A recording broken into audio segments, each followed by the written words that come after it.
Now, the problem is you're, as an industry, going from, let's call it less than 10% of traffic has an account that they sign into, to hopefully more than 50%.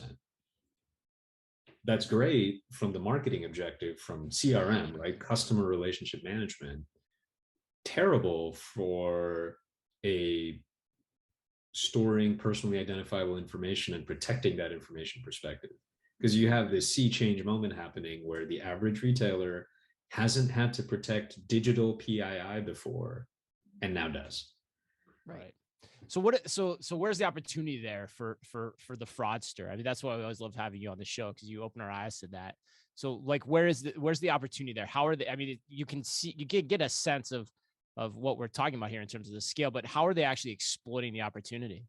Yeah, it's a fascinating but unfortunate question. I mean, at the end of the day, we are talking about identity theft, right? It's just happening. It's not happening on bank accounts anymore. It's happening on your retailer's loyalty program app. So how does this go down? First, let's talk about, we talked about why the surface area for accounts is increasing. Why does the fraudster care? A bunch of reasons. Okay.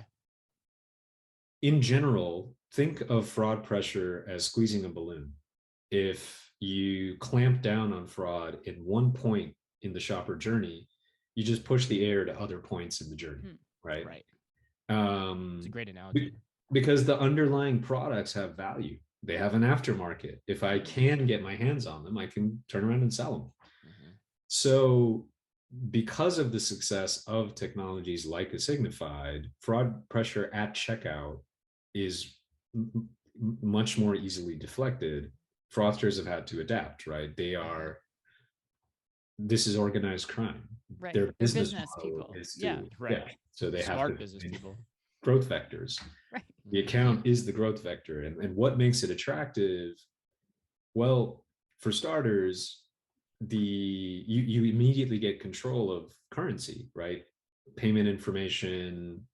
And usually when there's a data breach and people steal credit cards, they actually have to take the step of testing the card to see if it's good, right? So if you heard the term card testing, that is an organized crime syndicate cycling thousands of cards that they got off the Dropbox breach, or pick your most recent breach, to make sure which ones they can use.